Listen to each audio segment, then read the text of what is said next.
The rain fell like a punishment from heaven, each drop a cold needle against Lady Eleanora Ashford's skin as she fled through the darkness, her wedding gown, that magnificent prison of ivory, silk and seed pearls, now heavy as a shroud, dragging through mud and bracken as she ran. Behind her, somewhere in the storm-shrouded distance, lay the great house where her wedding feast continued without its bride, where Lord Blackmore, 63 years old, with hands like pale spiders and breath that smelled of decay, had excused himself to find his new wife and claim what the church had granted him. She had seen it in his eyes during the ceremony, that proprietary hunger, and something within her had simply shattered some final desperate fragment of hope that had whispered perhaps it would not be so terrible, perhaps she could endure. But when he had leaned close during their first dance, his papery lips brushing her ear as he described what he intended for their wedding night, Eleanora had understood with crystalline clarity that endurance was not survival, and survival required flight. So she had murmured an excuse about freshening herself, slipped through the servants' corridors she had memorized in the weeks of her imprisonment, called an engagement, and vanished into the storm like a ghost returning to the grave. Now the forest swallowed her, ancient oaks twisting overhead like gnarled fingers, their branches catching at her veil until she tore it free and let it drift away into the darkness, a white flag of surrender she refused to carry. Her slippers had been lost miles ago, and her feet bled against stones and roots, but still she pressed forward, driven by a terror that transcended pain. Asterisk. Better to die in the wilderness, asterisk, she thought. Asterisk than to live as his possession, asterisk. The lightning cracked across the sky like divine judgment, and in its brief, brilliant illumination, she saw them gates of black iron rising from the mist, impossibly tall, wrought with thorns and roses that seemed to writhe in the flickering light. Beyond them, a castle emerged from the darkness, all towers and shadows and windows like hollow eyes, a structure that seemed less built than grown from the very bones of the earth. Local legend whispered of this place, Thornwood Castle, abandoned for years, haunted by tragedy and inhabited only by ghosts. The villagers crossed themselves when they passed its boundaries, spoke of a beast that dwelt within, a monster born of fire and grief. Eleanora's hand trembled as she reached for the gate, knowing she should turn back, should seek shelter elsewhere, should fear whatever darkness dwelt within those walls. But the rain drove harder, and behind her she could almost hear the baying of hounds, the thunder of hooves, the voice of Lord Blackmore calling for his bride. Her fingers touched the cold iron, and the gate swung open before her. Silent as a sigh, welcoming as an embrace, she did not allow herself to hesitate. Lady Eleanora Ashford, daughter of a ruined earl, bride of a monster in gentleman's clothing, stepped across the threshold of Thornwood Castle and felt the gates close behind her with the finality of a tomb sealing shut. She did not yet know that she had merely exchanged one prison for another, that the master of this dark sanctuary had rules of his own, or that some cages, in time, might come to feel like home. She knew only that she was out of the rain, beyond Blackmore's reach, and for this single, precious moment, free. The great hall of Thornwood Castle stretched before her like a cathedral of shadows, its vaulted ceiling lost in darkness, its walls lined with armor that gleamed dully in the flickering light of torches that seemed to burn without warmth. Eleanora stood in a spreading pool of rainwater, her ruined gown dripping onto flagstones that had not felt the touch of gentle feet in years, her breath coming in ragged gasps as she tried to comprehend the enormity of the space around her. And then she heard it, a footstep, heavy and deliberate, descending from the grand staircase that curved into the darkness like a serpent's spine. "You are trespassing." The voice came before the man, deep as thunder rolling across distant hills, cold as the iron gates that had welcomed her into this forsaken place. Eleanora's heart seized in her chest as the figure emerged from shadow into the guttering torchlight, and she understood at once why the villagers whispered of beasts and monsters, why they crossed themselves and hurried past these grounds with eyes averted. Duke Sebastian Vane stood before her, tall and broad-shouldered, dressed in dark clothing that seemed to absorb the light around him, but it was his face that commanded her attention, or rather, what remained of it. The right side bore the ghost of what must have been striking handsomeness, a strong jaw and high cheekbone, an eye of piercing grey that held intelligence and something darker, something wounded. But the left side told a different story entirely, a tapestry of scarred tissue that twisted from his temple to his jaw, pulling at his lip, destroying his eyebrow, leaving the flesh mottled and rippled like wax that had melted and reformed into something terrible. His left eye, though intact, sat within a cage of damaged skin, and when he stepped closer, Eleanora saw that the scarring continued down his neck, disappearing beneath his collar, suggesting horrors that extended far beyond what was visible. I sought shelter from the storm, she managed, her voice emerging as barely a whisper, and she hated herself for the tremor in it, hated that after everything she had endured, after the courage it had taken to flee, she could still be reduced to trembling by a scarred face and a commanding presence. I meant no intrusion. I will leave at first light. You will not. He descended the final steps, each footfall echoing like a pronouncement of doom, and stood before her with his hands clasped behind his back, examining her as one might examine an insect that had wandered into one's study. Those who enter Thornwood do not leave. That is my law, the only law that matters within these walls. His grey gaze travelled over her sodden wedding gown, her bare and bleeding feet, the wild tangle of her dark hair from which she had torn her veil, and something flickered in his expression, recognition, perhaps, or understanding. You are running from something, someone. The gown speaks of a wedding, but the terror in your eyes speaks of escape rather than celebration. Eleanora lifted her chin, summoning what dignity remained, to a woman who stood shivering in a stranger's hall in a ruined dress. My circumstances are my own concern. Your circumstances became my concern the moment you crossed my threshold. He turned away from her, moving toward the massive fireplace where embers still glowed. I am Sebastian Vane, Duke of Thornwood, though the world believes me dead, and I intend to keep it that way. You have stumbled into a tomb, Lady Bride, and tombs do not release their occupants. You will remain here, hidden from whatever demon you flee, and in exchange, you will speak of this place to no one. Those are my terms. Asterisk, a prison asterisk, Eleanora thought, staring at his scarred profile in the firelight. Asterisk, I have escaped one monster only to find another asterisk, but even as the thought formed, she noticed how his hands trembled slightly as he gripped the mantle, how his voice, though commanding, carried an undertone of something that sounded almost like loneliness, and she wondered, with the first stirring of curiosity that had penetrated her fear, what manner of beast this truly was. The fire crackled in the hearth as Sebastian Vane studied her with those mismatched eyes, one framed by unmarred skin, the other peering from a cage of ruined flesh, and Eleanora felt herself weighed and measured in that gaze, catalogued and categorized, like one of the dusty specimens she imagined might fill the forgotten corners of this mausoleum he called home. You require sanctuary, he said at last, the words falling like stones into still water, and I require assurance that my existence remains unknown to the world beyond these walls, that the dead stay buried, so to speak. He turned from the fireplace, and she watched the way the flames cast dancing shadows across his scars, transforming them moment by moment from terrible to almost beautiful in their testament to survival. I propose an arrangement, Lady Bride. You will remain at Thornwood as my housekeeper, a position of employment, nothing more, nothing less. You will oversee what little domestic order exists within these walls, and in exchange, you will have shelter, sustenance, and protection from whatever horror you fled in that ruined gown. Your fiancé, I presume, given the way you flinch at the word wedding. Eleanora's chin lifted once more, that stubborn pride her father had tried so desperately to break, the same pride that had carried her through storm and darkness to this unlikely refuge. Lord Blackmore is not a man easily discouraged. He will search for me. He will come with constables and accusations, with claims of lawful ownership. Let him come. The words were quiet, but they carried a weight that silenced her protest, a certainty that spoke of a man who had faced far worse than angry suitors and legal proceedings. These walls have kept out greater threats than aging lords with wounded vanity. You will be safe here, so long as you abide by my conditions. He moved toward her then,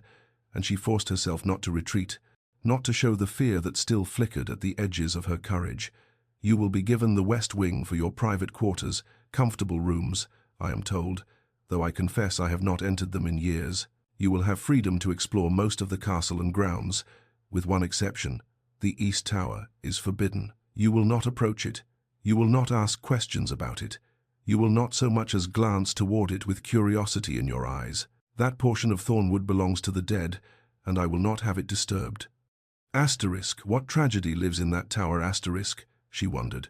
Asterisk, what ghosts does he keep locked away? Asterisk, but she recognized the raw edge beneath his commanding tone, the grief that sharpened each word like a blade, and she understood that some wounds were too fresh for prodding, even years after their infliction. And if I wished to leave, she asked, knowing already what his answer would be, knowing that she was trading one form of captivity for another, yet finding herself strangely less afraid of this gilded cage than of the iron shackles Blackmore represented. You will not. His answer was absolute. Those who enter Thornwood remain. That is my law, and it is not negotiable. But consider, Lady Bride, and here something almost like dark humor flickered across his features, is a prison, truly a prison, if it protects you from something worse beyond its walls? Is a cage truly a cage if the door locks from the inside? Eleanora looked at this scarred, isolated man who spoke of imprisonment while offering sanctuary, this beast who demanded her captivity while promising her safety, and she made her choice the only choice available to a woman with nothing left to lose. I accept your terms, Your Grace, she said, and did not miss the brief flash of something surprise, perhaps, or relief, that crossed his ruined face before the mask of cold authority descended once more. Then welcome to Thornwood, Lady Eleanora, he replied, and her name on his lips felt like both a blessing and a binding, a spell that would hold her to this place and this man for reasons she could not yet fathom. May you find it more hospitable than it appears. The days that followed her arrival at Thornwood unfolded like pages of a book written in dust and shadow.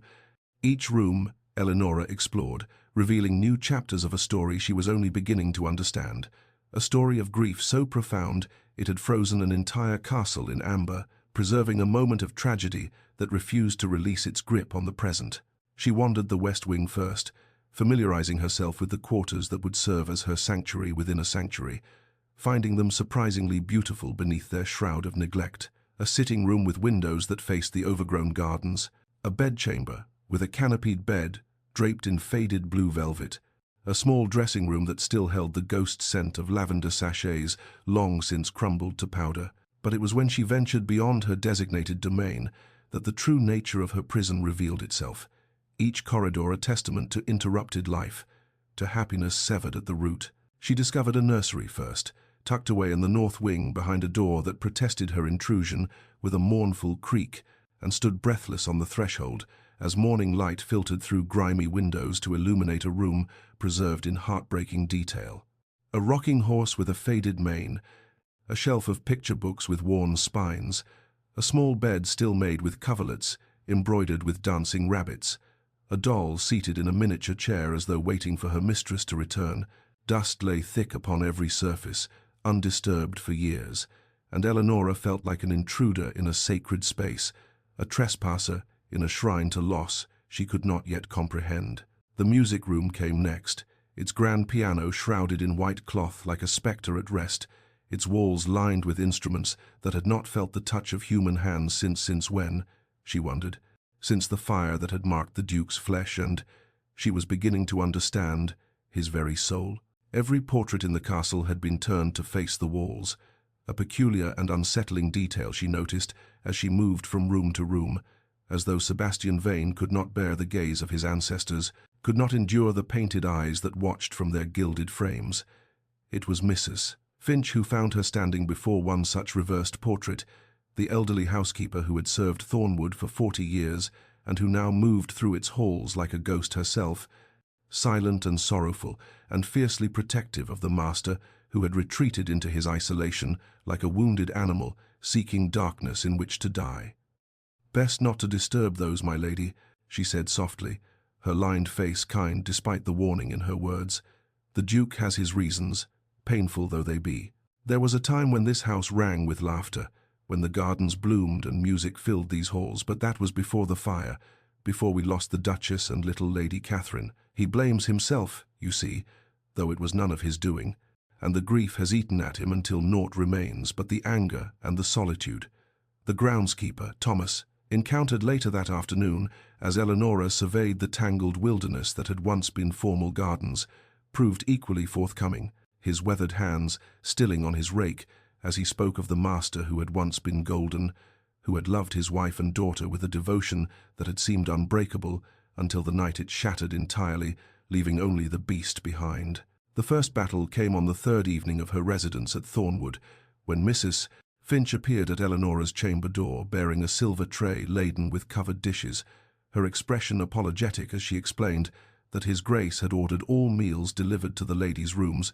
that she was not expected, not permitted, the unspoken word hung between them, to dine in the great hall where the master took his solitary suppers. Eleanora studied the tray with its fine china and carefully arranged silver, studied the steam rising from beneath the domed covers, and felt something ignite within her chest that had nothing to do with hunger and everything to do with the stubborn flame that had carried her through storm and darkness to this place.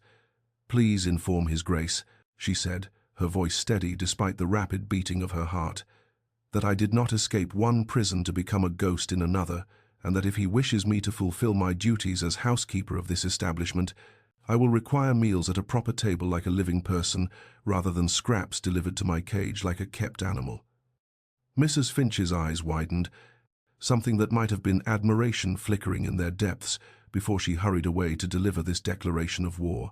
and Eleanora waited in her chamber, with hands clasped tightly together, wondering if she had just secured her expulsion from the only sanctuary available to her, or something worse, something involving the beast's rumoured temper, and those scars that spoke of violence survived, if not necessarily violence abjured. The summons came within the hour, a terse message delivered by a visibly nervous Mrs. Finch that Lady Eleanora was expected in the dining hall at 8 o'clock precisely, and that His Grace trusted she would find the arrangements satisfactory even if he did not find them comfortable. The dining hall, when she entered it that evening wearing the least damaged of the gowns Mrs. Finch had procured from some forgotten wardrobe, proved to be a cavernous space of shadows and candlelight, its long table set for two at opposite ends, like generals preparing for negotiation across a battlefield. Sebastian sat at the head, his scarred face illuminated by the candelabra before him, and he did not rise as she entered, did not offer greeting or acknowledgement, merely watched her with those mismatched eyes as she made her way to the distant place-setting and seated herself with all the dignity she could muster. They ate in silence that first night, and the second, and the third. The clink of silver against porcelain, the only conversation between them, the vast length of polished mahogany stretching like a declaration of the distance he intended to maintain. But Eleanora, watching him from beneath lowered lashes, as she had learned to watch men during her years of navigating ballrooms and drawing rooms filled with predators in fine clothing, noticed something that softened the edges of her resentment. He never lifted his fork until she had taken her first bite, never touched his wine until she had sipped from her own glass. A courtesy so ingrained, so automatic, that she suspected he did not even realize he performed it. Asterisk, the beast remembers his manners, asterisk, she thought. Asterisk somewhere beneath the growling and the glowering. The gentleman remains, asterisk, and she wondered what other fragments of the man he had been might still survive within the fortress of his isolation, waiting to be discovered by someone patient enough to look. Weeks passed in the strange suspended rhythm of Thornwood, each day bleeding into the next like watercolors on wet paper, until Eleanora found she could no longer remember precisely how long she had been a resident of this shadow-haunted place. 3 weeks, perhaps 4. Time measured not in calendar pages but in small victories and subtle shifts. In dinners where the silence grew less hostile and more companionable, in mornings where she caught Sebastian watching her from across the great hall before he turned away, with something almost like embarrassment flickering across his ruined features. It was during one of her explorations of the castle's forgotten corners that she discovered the library, a vast and glorious room tucked behind a door swollen with moisture and neglect, its shelves reaching toward a ceiling lost in shadow, its treasures thousands upon thousands of volumes bound in leather and gilt, languishing beneath years of accumulated dust, and the particular sadness of beautiful things abandoned. She could not leave them thus, could not walk past that door each day, knowing what lay beyond in such a state of sorrow, and so she began the work of restoration without asking permission, reasoning that a housekeeper surely had authority over such matters, and that if Sebastian wished to object, he knew well enough where to find her. Days turned into a week as she labored among the stacks, cataloguing and cleaning, rescuing water-damaged volumes, and arranging the survivors according to a system that pleased her orderly mind. And it was on the 8th night of this self-appointed task that she looked up from a particularly beautiful edition of romantic poetry to find Sebastian standing in the doorway, his tall frame haloed by the candlelight from the corridor behind him, watching her with an expression she could not immediately decipher. "You've been busy," he said, and there was something in his voice she had not heard before, not warmth, precisely, but an absence of the cold that usually armored every word. "I used to spend hours in this room, before." He moved into the library with the hesitant gait of a man entering sacred ground from which he had long exiled himself, his fingers trailing along the spines of books as though greeting old friends he had thought never to see again. And Eleanora held very still, barely breathing, afraid that any movement might shatter this unprecedented moment of something approaching connection. "The Waverley novels were my particular favourites," he continued, pulling a volume from the shelf she had organised just that afternoon. "I read them too." He stopped, the familiar shuttering beginning to close over his features, but Eleanora spoke before the walls could fully rise again.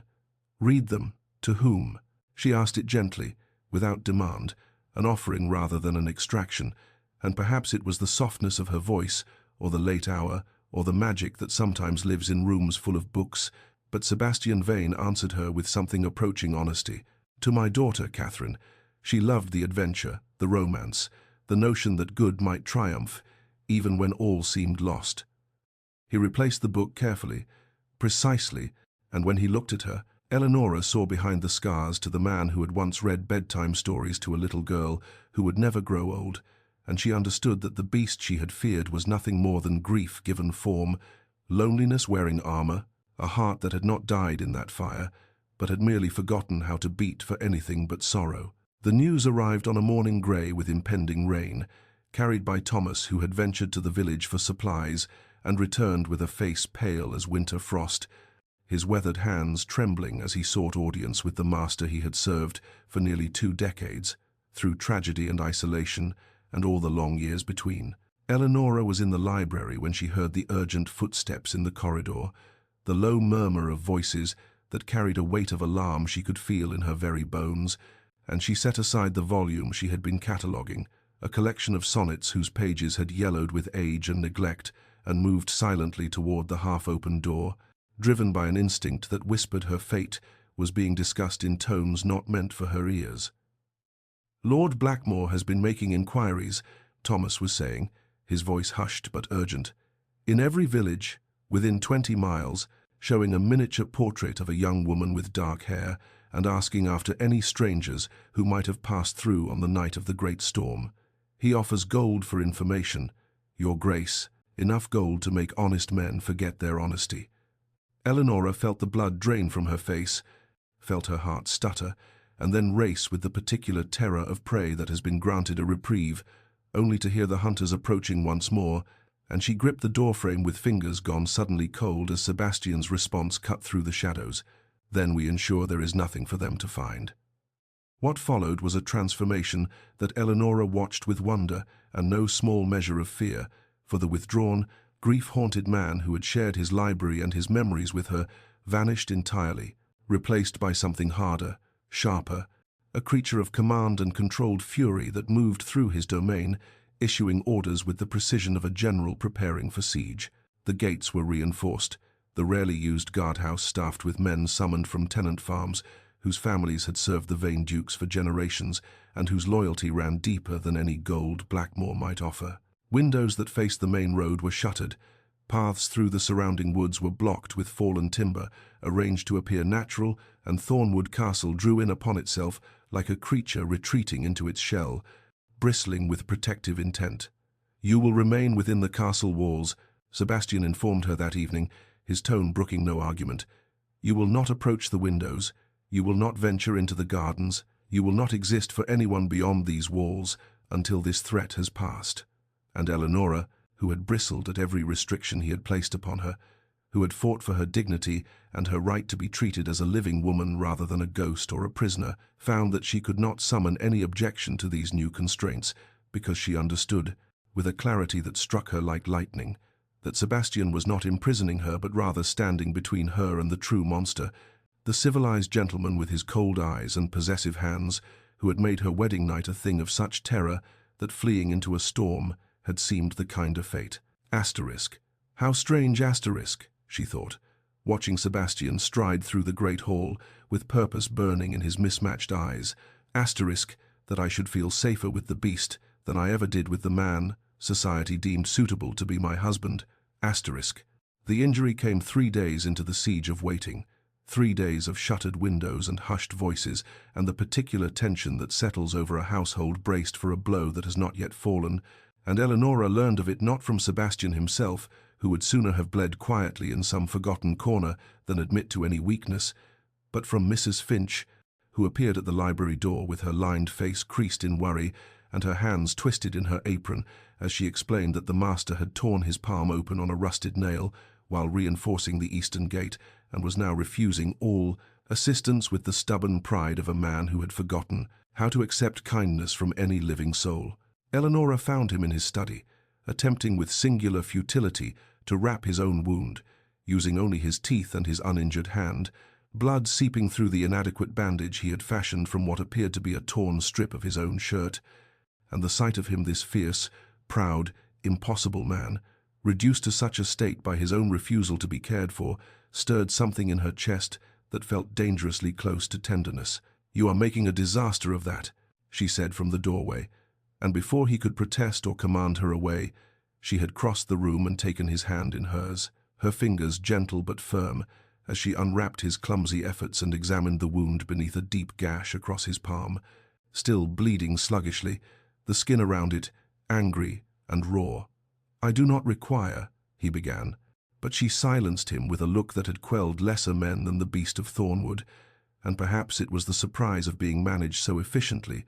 or perhaps the blood loss had weakened his defenses, but Sebastian Vane fell silent and allowed her to tend him with hands that did not tremble, that did not flinch when they touched the scarred terrain of his skin, that moved with a compassion he had not known in so many years that he had forgotten such gentleness existed in the world. She cleaned the wound with water Mrs. Finch had brought, applied a salve that smelled of herbs and healing, wrapped the bandage with careful precision,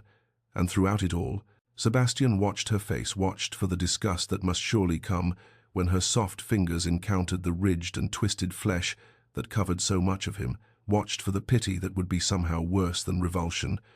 But Eleanora's expression held neither, only a focused concentration and something else, something warm and steady that he could not name because he had not seen it directed at himself in longer than he could remember.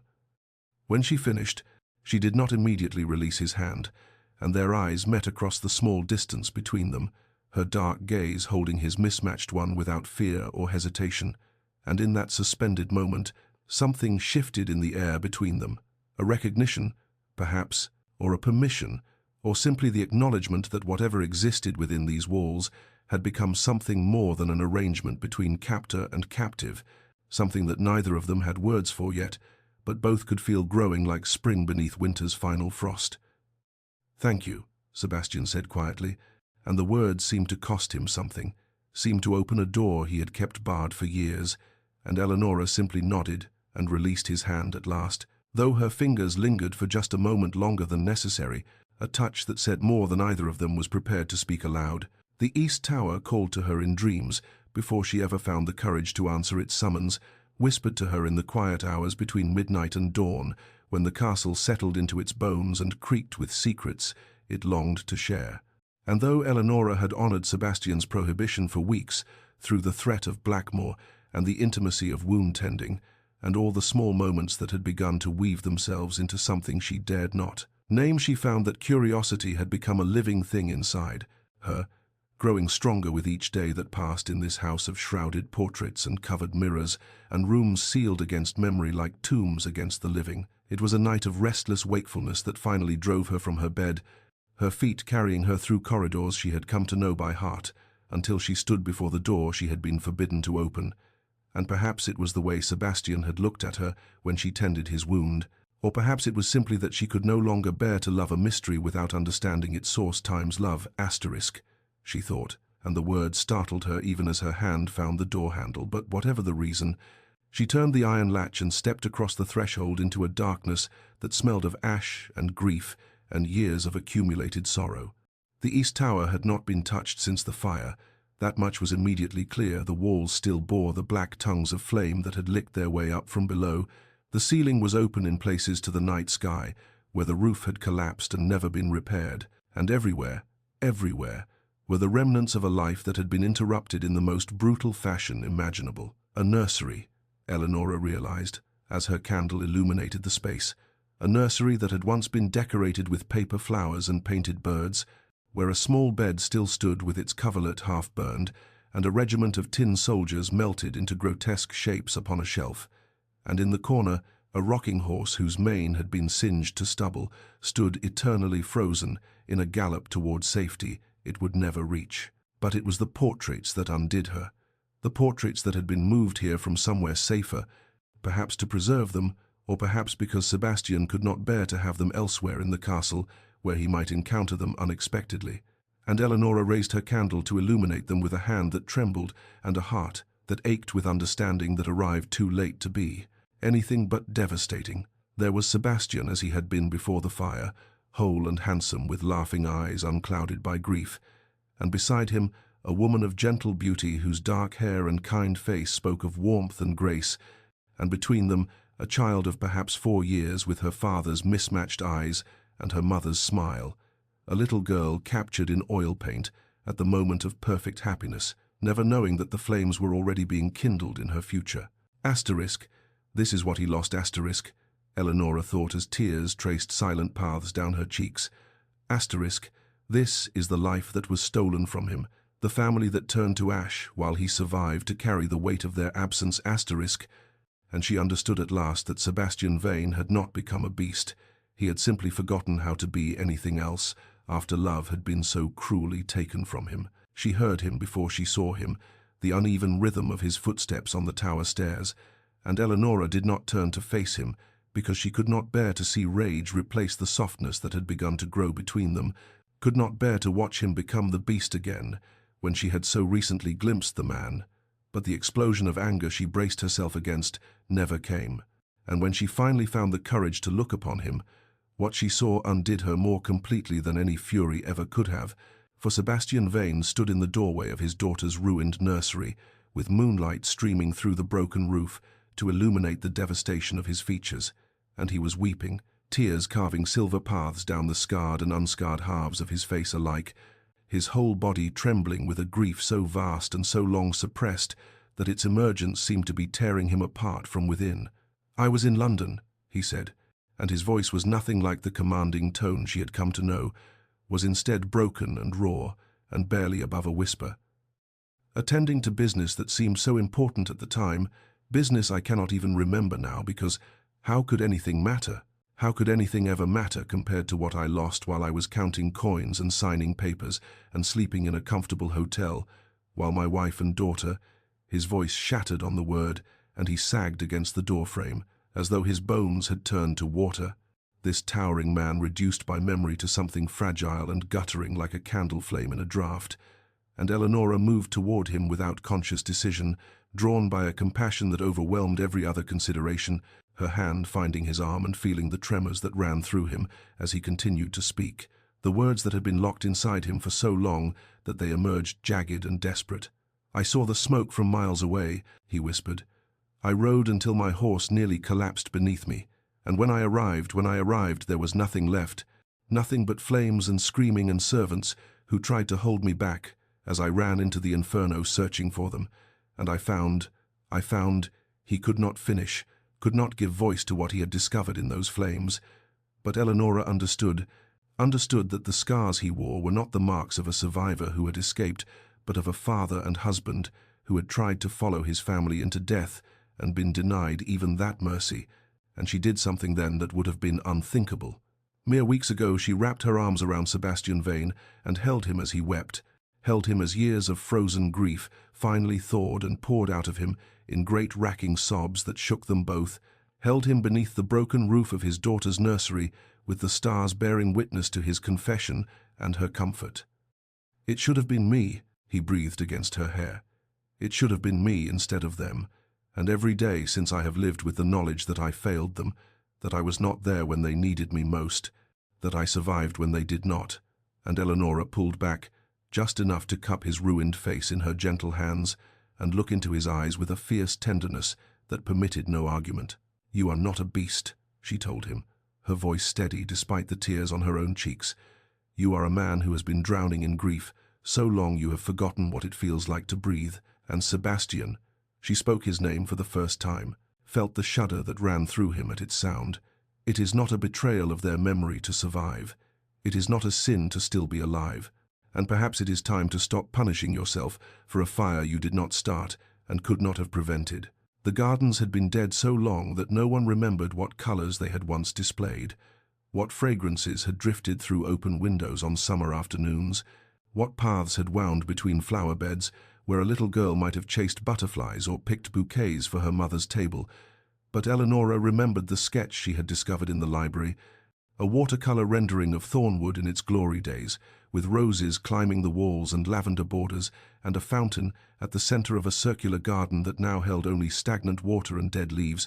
And it was this sketch she brought to Sebastian, one morning after the night in the tower, had changed everything between them, this vision of what had been, that she offered as a map toward what might yet be again. "I would like to restore the gardens," she said, and watched his face carefully for signs of the withdrawal she had come to recognize, the way he retreated behind his walls when the world threatened to demand something of him that felt like hope. But instead, she saw something flicker in his mismatched eyes, surprise, perhaps, or the first stirring of interest he had permitted himself in years. And when he asked why she would wish to pour effort into dead ground, she answered simply that dead things could grow again if someone had the patience to tend them, and she did not say aloud that she was speaking of more than gardens, though from the way his breath caught she suspected he understood. They began the next day, Eleanora and Sebastian and old Thomas, who wept openly at seeing his master with dirt beneath his fingernails for the first time since the fire, and the work was back-breaking and slow soil that had compacted into something like stone, roots that had died and rotted and left caverns beneath the earth, weeds that had claimed every inch of ground that had once been cultivated with care. But there was something healing in the labor, something sacred in the act of clearing away the dead to make room for the living, and as the days passed, and their hands grew calloused, and the first beds began to emerge from the chaos, Eleanora noticed that Sebastian spoke more freely when he was working, as though the physical exertion loosened something in his chest that conversation alone could never reach. He told her about the rose garden his wife had loved, how she had spent hours selecting varieties and planning color arrangements, and how she had laughed at him when he confused the damask roses with the gallicas, and for the first time the memory did not seem to wound him, but rather warmed him, a candle flame rather than a conflagration. And Eleanora understood that this was how grief transformed when it was finally allowed to breathe, not disappearing but changing, becoming something that could be held without burning, something that honored the dead while still permitting the living to continue. Mrs. Finch began leaving seedlings on the kitchen doorstep, offerings from the village, she claimed, though they all knew she had sent Thomas to purchase them, and slowly, impossibly, the dead gardens of Thornwood began to show signs of life, green shoots pushing through dark earth like promises. And Sebastian smiled for the first time since Eleanora had known him, a small expression that transformed his scarred face into something approaching beautiful, rare and precious as the first crocuses of spring breaking through snow that everyone had assumed would last forever. The ballroom had been sealed for 7 years, its doors locked and its windows shrouded, but Eleanora had discovered the key among a ring of others that Mrs. Finch had entrusted to her care, and on an afternoon when golden autumn light slanted through the castle's western windows, she found herself drawn to the forbidden space by a curiosity that had become, over these months, indistinguishable from hope, and when she pushed open the heavy doors and stepped inside, she gasped at what she found. For the ballroom was a cathedral of dust and memory, motes swirling in the amber light like countless tiny ghosts dancing to music only they could hear, chandeliers draped in white cloth, hanging like cocoons, waiting for a metamorphosis that had never come, and at the far end of the vast space, a grand piano sat uncovered, as though someone had been playing it only yesterday and might return at any moment to continue the interrupted melody. She crossed the dusty floor, leaving footprints in her wake, her fingers trailing along the piano's surface to reveal gleaming ebony beneath the grey film, and when she sat upon the bench and lifted the cover from the keys, she found them yellowed but intact. Waiting, and almost without conscious thought, her hands began to move across them, coaxing forth a lullaby her own mother had sung to her in childhood, a simple melody that seemed to fill the abandoned space with something that felt remarkably like life returning to a body long thought dead. She did not hear Sebastian enter, did not know he was there until the music had drawn her so deeply into its current that the world beyond the piano had ceased to exist. And when she finally sensed his presence and her hands stilled upon the keys, she turned to find him standing in the doorway with an expression she had never seen. Upon his scarred features, not grief exactly, though grief was there, but something more complex, something that contained grief, the way the sea contains salt, present in every part but not the whole of it, and in his eyes she saw the glimmer of tears that he did not allow to fall. "That was her favorite," he said, and his voice was rough with emotion but not broken by it,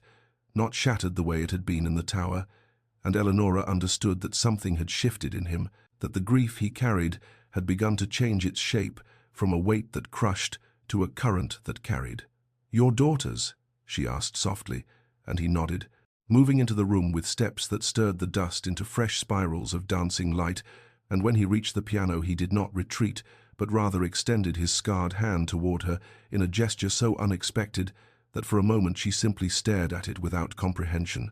"Dance with me," he said, and the words seemed to cost him something precious, seemed to require a courage that facing any physical danger could never have demanded. "I have not danced since before the fire. I have not wanted to. But I find that I want to now, with you, if you would permit a monster such a liberty," and Eleanora silenced him by placing her hand in his, rising from the bench to face him in that cathedral of dust and dying sunlight, and when his arm encircled her waist and they began to move together in a waltz that had no music save the rhythm of their own breathing, she understood that this was not an ending, but a beginning, not a farewell to what had been, but a first tentative step toward what might yet be. Two broken souls, finding in each other the missing pieces that made movement possible again, dancing among the ghosts until the ghosts themselves seemed to smile and fade, leaving only the living behind to continue the dance. The idea came to Sebastian in the quiet hours before dawn, an impulse so foreign to the man he had become that at first he did not recognize it for what it was desire, not for solitude or shadow, but for something bright and ordinary, something he had denied himself for 7 years, believing he no longer deserved the simple pleasures that other men took for granted. And when he proposed the venture to Eleanora over breakfast, speaking casually as though suggesting nothing more significant than a walk in the gardens, he watched her face transform with a wonder that made his scarred heart clench with something dangerously close to joy, for he had offered to take her to the village fair, disguised and careful. One afternoon of freedom in a world beyond Thornwood's walls. They departed at midday with Sebastian wrapped in a heavy cloak, his hood drawn low and a mask covering the worst of his scars, a merchant's disguise, he explained, for a man who valued his privacy, and Eleanora wore a simple country dress borrowed from Mrs. Finch's younger days, her hair braided and her bearing transformed from lady to farmer's daughter, and as they walked the hidden path through the forest toward the distant sounds of music and laughter, Eleanora felt something effervescent rising in her chest that she eventually identified as happiness, pure and uncomplicated in a way she had not experienced since childhood. The fair was a riot of color and noise and life, villagers in their finest homespun crowding around stalls, selling everything from meat pies to ribbons to carved wooden toys, and Sebastian moved through the crowd with a tension that gradually softened as he realized that no one looked at him with recognition or horror, that in this disguise he was simply another man among many, unremarkable and blessedly invisible. And when Eleanora tugged him toward a game where one could win prizes by throwing rings over bottlenecks, he found himself laughing at her determined expression as she failed spectacularly at her first 3 attempts. "Let me," he said, and she surrendered the rings with exaggerated defeat, watching as his steady hands hands that had rebuilt gates and turned soil, and held her while they danced, sent ring after ring, sailing perfectly over the bottles, until the stall-keeper gaped in amazement and offered him any prize he wished, and Sebastian chose the most ridiculous item available, a stuffed rabbit with mismatched button eyes and lopsided ears that made Eleanora dissolve into laughter so genuine that he thought he might live 100 years on the memory of that sound alone. In return, she dragged him to a soap-seller's stall and insisted on smelling every variety until she found the lavender she loved, and when she reached for her small purse, Sebastian stopped her hand with his own and purchased the soap himself, pressing it into her palm with a gravity that seemed disproportionate to such a small gift, until she understood that for him this was not merely soap, but a declaration, an admission that he had begun to think of her comfort and her pleasure as things that mattered to him, things worth the risk of venturing into a world he had sworn never to face again. And as they walked home through the lengthening shadows, with her ridiculous rabbit and her lavender soap, and their hearts lighter than either had believed possible, Eleanora understood that something fundamental had shifted between them, that the beast and his prisoner had become something else entirely, something that felt remarkably like the beginning of love. The happiness of that golden afternoon haunted Eleanora in the days that followed, not because it faded, but because it grew, taking root in her heart like the flowers she and Sebastian had coaxed from Thornwood's long-dead gardens, and she found herself watching him with new eyes as autumn deepened into early winter, noticing the way his scarred face softened when he thought she wasn't looking, the way his hand sometimes reached toward her before he remembered himself, and pulled back, the way he had begun to hum her mother's lullaby while working in the gardens, as though the melody had become as essential to him as breathing. And it was in this state of quiet, blooming hope that catastrophe found them, arriving not with the dramatic thunder of the storm that had first driven her to Thornwood's gates, but with the mundane clatter of hooves on the gravel drive and the harsh voices of men who had come to reclaim what they considered their property. Sebastian found her in the library where she had been reading by the fire, and the expression on his face, that terrible blankness that she had not seen since their earliest days together, told her everything before he spoke a single word. And when he said, "Blackmore is at the gates," she felt the blood drain from her face and her hands begin to tremble with a fear she had almost forgotten, for in these months of sanctuary she had allowed herself to believe that she was safe, that the nightmare of her almost marriage had been left behind forever in that rain-soaked chapel. But nightmares, she understood now, did not surrender their prey so easily. They watched from the darkened window of Sebastian's study as Lord Blackmore dismounted from his horse and approached the gates, flanked by half a dozen armed men whose presence spoke clearly of his intentions, and Eleanora saw for the first time the man she had nearly married, elderly. Yes, but with a cruel vitality in his bearing, a predator's patience in the way he surveyed the castle's walls, as though calculating exactly how to breach them, and when he called out Sebastian's name she realized with horror that her presence here had been discovered, that somehow word of the fair, or some careless moment, had led this monster directly to the beast who had given her shelter. "I know you're in there, Duke Vane." Blackmore's voice carried across the cold air with the oily confidence of a man accustomed to getting what he wanted. "I know you've been hiding my bride these many months, and I've come to collect her. Open these gates, or I shall return with the magistrate and a warrant. I shall expose your pathetic hermitage to all the world. I shall see you dragged from this mausoleum and ruined utterly, unless you surrender what belongs to me." Sebastian's hand found Eleanora's in the darkness, his grip fierce and protective, and when he spoke his voice was the growl of the beast she had once feared but now understood. "You will not have her. She is under my protection, and Thornwood does not yield to threats from men who must purchase their brides because no woman would willingly endure their touch." But even as he defied Blackmore, Eleanora saw the calculation in his eyes, the terrible arithmetic of a man weighing his own exposure against her safety,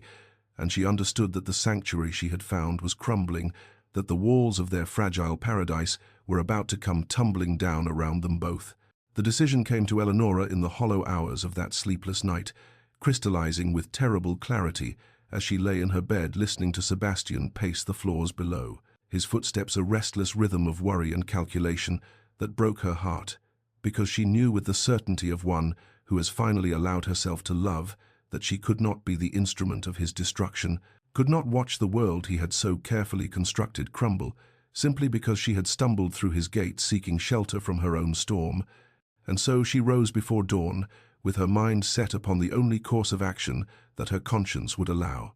The sacrifice that love demanded, even as it tore her soul in two. She wrote the letter by candlelight, her hand trembling as she committed to paper the words she had never spoken aloud, confessing in ink what she had been too afraid to confess in breath, that somewhere between their silent dinners and their battles in the library and their dance among the dust motes, she had fallen impossibly and irrevocably in love with him, with the beast who had become her sanctuary, with the broken man who had taught her that true monsters wore pleasant faces and spoke honeyed words, while their eyes calculated your worth in pounds and property, and that it was precisely because of this love that she must leave him, must surrender herself to Blackmore's claim, rather than watch Sebastian dragged from his refuge and exposed to a world that would see only his scars and never the magnificent soul beneath them. "You have given me more happiness in these few months than I have known in all my years," she wrote, her tears falling onto the page and blurring the words she hoped he would somehow understand. "And I cannot repay that gift by becoming the architect of your ruin. You deserve peace, Sebastian. You deserve the quiet life you have built from the ashes of your grief. And if my leaving can purchase that peace, then I shall walk through those gates without regret, knowing that somewhere behind me you remain safe and whole, and perhaps, in time, capable of finding the happiness you have taught me to believe in again." She placed the letter on his desk, where he would find it when he came searching for her, and then she walked through the sleeping castle one final time, her fingers trailing across the spines of the books she had organized, across the keys of the piano where they had danced, across the doorframe of the kitchen where Mrs. Finch had taught her to make bread and told her stories of the boy Sebastian had been, before fire and grief had forged him into something harder. And when she finally reached the great doors and stepped out into the grey dawn light, she did not allow herself to look back, for she knew that if she saw Thornwood's towers against the lightning sky, she would lose her courage and remaining would doom the man she loved to the very exposure he had spent 7 years avoiding. But what Eleanora did not know, could not have known, was that Sebastian had not slept at all that night, that he had gone to her door a dozen times only to turn away, and that when he finally entered his study and found her letter, a sound emerged from his throat that was neither human nor beast, but something rawer still, and he was running before he had finished reading, running through corridors and gardens and across frost-bitten ground toward the gates where he could already see her small figure approaching, walking toward a fate worse than death, with her shoulders set in the posture of someone who believed her sacrifice was the purest form of love. Sebastian's voice tore through the grey morning air like thunder. Her name, a desperate incantation that froze Eleanora mid-stride, just paces from where Blackmore waited, beyond the iron gates, with his cruel smile and his armed men, and she turned to see him running toward her across the frost-whitened ground, her letter clutched in his scarred hand, his face a landscape of anguish and fury, and something else entirely, something that looked like the terrible dawning of a man who has just discovered that he possesses something worth losing. And before she could speak, before she could explain that she was doing this for him, he had reached her and pulled her behind him with a gentleness that belied the violence coiling in every line of his body, positioning himself between her and the gates like a shield forged from grief and love, and the desperate courage of a man who has finally found something to fight for. "You do not get to sacrifice yourself for me," he growled, his voice low and fierce as he gripped her hand. "You do not get to walk away believing you are worth less than my comfort, worth less than this hiding, worth less than the shadows I have wrapped around myself like a shroud I have lost. Everything once, Eleanora, and I will not stand idle while you march toward destruction, wearing my salvation like chains around your wrists." And then he did the unthinkable. He walked toward the gates, toward Blackmore and his witnesses, and the world he had hidden from for 7 years, and with each step the morning light fell more fully upon his face, illuminating every ridge and valley of ruined flesh, every testament to the fire that had taken everything from him. And when he reached the iron bars, he did not flinch, did not turn away, but stood in full view of the men who gasped and whispered at the sight of him, the legendary beast of Thornwood made manifest at last. "Look upon me, Blackmore," Sebastian commanded, his voice carrying the authority of his title and something more, something ancient and unyielding. "Look upon the monster you have come to challenge and understand. This Lady Eleanora Ashford is under my protection. She has claimed sanctuary within my walls, and I will see you destroyed utterly before I allow you to lay a single finger upon her. I will burn my own reputation to ashes and dance upon the embers, if that is what it takes to keep her safe from a creature like you. For you speak of beasts and monsters, but I see the truth of what you are, the rot beneath your pleasant face, the cruelty you hide behind civilization's mask." Blackmore's composure flickered, something like fear crossing his features as he beheld Sebastian in his full, terrible glory. This scarred duke, who had stepped from legend into reality, with fire in his eyes and a woman's hand clutched in his own, and Eleanora watched as the man she loved shed 7 years of hiding in a single moment, choosing exposure over her sacrifice, choosing her over the safety of his shadows. And she understood then that love was not always gentle, that sometimes it roared and fought and revealed itself to the world regardless of consequence, that Sebastian had become something more than beast or man. He had become hers, wholly and irrevocably, and he would not let her go without a battle. The silence that followed Sebastian's declaration stretched taut as a bowstring, every witness holding their breath as Blackmore's face cycled through shock and fury and something that looked almost like calculation, his mind clearly working to find advantage even in this moment of exposure. But Sebastian was not finished. He reached into his coat and withdrew a leather folder, its contents the fruit of weeks of quiet investigation, letters and ledgers and testimonies gathered by Thomas during his visits to the village, by contacts Sebastian had maintained even in his isolation, by the network of information that a duke, even a hidden one, could still command when sufficiently motivated. And when he spoke again, his voice carried the cold precision of a man who has prepared for battle. "You speak of claims and rights, Blackmore. You invoke the law as though it were your ally. But let us examine what the law would truly make of you. Here I hold evidence of debts totaling more than your estate could pay in 3 lifetimes, gambling markers from London's most disreputable establishments, letters from creditors threatening legal action, and most damning of all, sworn statements from servants in your household detailing the mysterious disappearance of your previous wife, the convenient accident that left you a widower with access to her fortune, an accident that 3 separate witnesses are prepared to describe as something far more sinister than the riding mishap your physician so obligingly recorded." Blackmore's face, drained of color, his cultivated composure cracking like ice beneath a sudden thaw, and the men behind him shifted uneasily, their loyalty clearly wavering as they beheld not a wronged nobleman seeking his wayward bride, but a cornered predator whose true nature was being dragged into the unforgiving light of morning. "You have 2 choices," Sebastian continued, each word falling like a stone into still water. "You will sign this document relinquishing all claim to Lady Eleanora Ashford, declaring the engagement dissolved by mutual agreement, and then you will disappear from this county, from this country if you possess any wisdom at all, and you will never speak her name again, or I will ensure that every magistrate, every newspaper, every drawing room from here to London receives copies of these documents,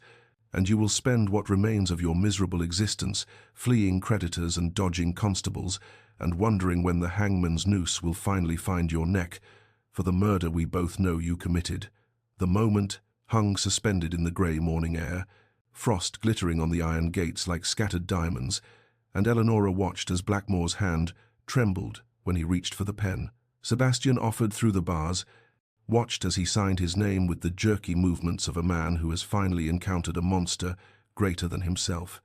watched as the document that had bound her to a nightmare was replaced by one that set her free, and when Blackmore turned and fled with his men, following in shameful retreat,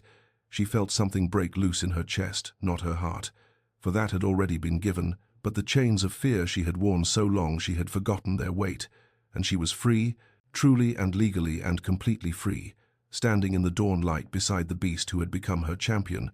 the scarred duke, who had sacrificed his precious anonymity to save her from a fate she had nearly walked toward willingly. And she understood then that some cages were opened not with keys but with courage, and some monsters were vanquished not with swords but with truth. The sound of retreating hoofbeats faded into the morning mist, carrying with them the last vestiges of the nightmare that had pursued Eleanora across counties and through storms to this moment, and in the silence that followed, she became acutely aware that she and Sebastian stood alone at the gates of Thornwood, the world he had hidden from now, knowing his face, his scars, his existence. And yet he seemed not to care, his attention fixed wholly upon her with an intensity that made her breath catch, his scarred hand still holding hers, as though he feared she might yet attempt to vanish like morning fog beneath the rising sun. And when he finally spoke, his voice was rough with emotion, long suppressed, trembling with the weight of confession. "There is something I must tell you, something I should have confessed months ago but could not find the courage, could not bear the thought of watching you walk away once you knew the truth. Eleanora, the rule that bound you here, the decree that those who enter Thornwood do not leave, I released you from it the night you tended my wounded hand, the night you touched my scars without flinching and looked at me as though I was still a man. I could not keep you caged after that, could not pretend that my walls had not already begun to crumble, but I was too much a coward to tell you, too terrified that freedom would mean losing you. And so I remained silent while you stayed, believing yourself a prisoner, when in truth the only chains were my own desperate, selfish hope that you might choose to remain." The confession hung between them like incense smoke, fragrant with vulnerability, and Eleanora felt tears gather in her eyes, not of betrayal but of wonder,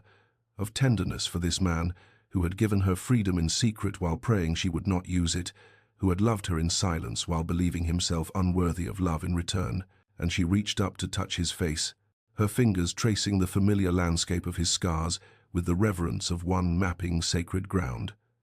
"Sebastian," she whispered, her voice steady despite the emotion that threatened to overwhelm her, "I stopped wanting to leave the morning I found you reading in the library, your face soft with something like peace, and I realized that this prison had become my sanctuary, that the beast I had feared had become the only safety I had ever known. I stayed not because I believed myself trapped, but because there was nowhere else I wished to be, no other company I craved, no other voice I longed to hear across the dinner table, no other presence I sought in the quiet hours of evening. And if you had told me the gates were open, I would have walked not through them but away from them, deeper into Thornwood, deeper into whatever life you would share with me." She pressed her palm against his chest, feeling the thundering of his heart beneath her touch. "You are worthy of love, Sebastian Vane, not despite your scars, but wholly, completely, as you are. And I see not a beast when I look upon you, but a man of courage and grief and tenderness, a man who has suffered and survived, and somehow found it within himself to love again, and I would be honored beyond measure to spend whatever years remain to me, proving to you what I have known for months now, that you are not the monster of Thornwood, but its heart, and you have become the heart of me as well." 3 years had passed since that morning at the gates, 3 years since the beast emerged from his shadows and claimed his bride in the light of day, and Thornwood Castle had transformed in ways that would have seemed impossible to the desperate woman who had first stumbled through its gates, seeking shelter from a storm. The heavy curtains that had shrouded every window now hung open to admit rivers of golden sunlight. The portraits that had faced the walls in shame had been turned to watch over rooms filled with warmth and laughter, and the gardens that Eleanora had coaxed back to life now rioted with color in every season, roses climbing the ancient stones, as though determined to soften every harsh edge with petals and perfume. And on this particular afternoon in late summer, Sebastian Vane, Duke of Thornwood, stood at the library window watching his wife chase their daughter through the lavender beds, their laughter carrying across the grounds like music he had once believed he would never hear again within these walls. And he marveled as he did each day at the miracle of this second chance, this undeserved grace that had arrived at his door disguised as a half-drowned runaway bride and proceeded to resurrect not only his gardens but his very soul. Little Charlotte, named for his lost daughter, a name Eleanora had suggested with such tenderness that he had wept when she spoke. It was 3 years old now, with her mother's determined spirit and her father's dark eyes, and she showed no fear of his scars, had never known him as anything other than Papa, who lifted her to pick apples from the highest branches and told her stories of princesses brave enough to befriend beasts. And watching her now, her small hands full of flowers she had picked for the dinner table, Sebastian felt the last frozen places within his heart finally thaw completely, understood at last that grief and joy could coexist, that loving again did not betray those he had lost but honored them, that his first wife and daughter would have wanted this for him: life, love, laughter in halls that had known too much silence, Mrs. Finch emerged onto the terrace with a tray of lemonade, her aged face creased with the contentment of a woman who had waited years to see her master smile, and Thomas had long since hired additional groundskeepers to help maintain the flourishing estate, the gates now opening regularly to welcome visitors from the village that had once whispered of the beast in fearful tones, but now spoke of the Duke with respect and even affection, for Sebastian had emerged from his isolation not as the monster of legend, but as a benefactor who funded the local school and ensured no family went hungry through winter, his scars fading in significance beside his generosity. Eleanora caught sight of him at the window and waved, her smile radiant with the particular joy of a woman who had found not merely safety but home, who had discovered that the prison she had fled into had become the paradise she had never dared imagine. And as Sebastian descended to join his family in the garden that had first taught them to grow together, he understood the profound truth that had taken him years of darkness to learn, that sanctuary was not a place but a choice, that walls could protect or imprison depending on whether they were built from fear or love, and that the greatest transformation was not of castle or garden, but of the heart that finally found courage enough to open its long-barred gates and let light flood the rooms it had believed were meant for shadows. Dear listener, as the evening shadows lengthen and this tale draws to its close, let us pause together to consider what we have witnessed in the halls of Thornwood Castle, a story that appeared at first to be about beasts and prisons, about scars that mark the flesh and walls that confine the body, but revealed itself in truth to be about something far more profound, about the fortresses we construct around our wounded hearts, and the extraordinary courage required to lower the drawbridge and allow another soul to enter our most guarded spaces.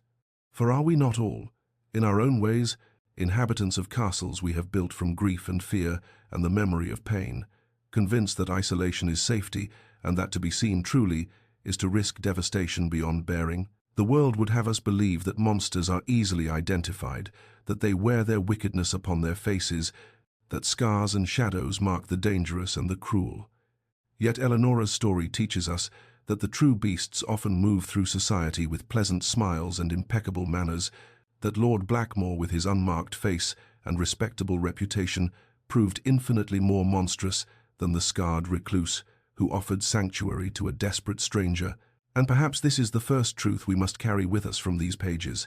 that beauty and goodness are not synonymous, that the smoothest surface may conceal the darkest depths, and that love, true love, develops vision keen enough to perceive the soul beneath whatever mask of flesh contains it. But there is another truth woven through this tapestry,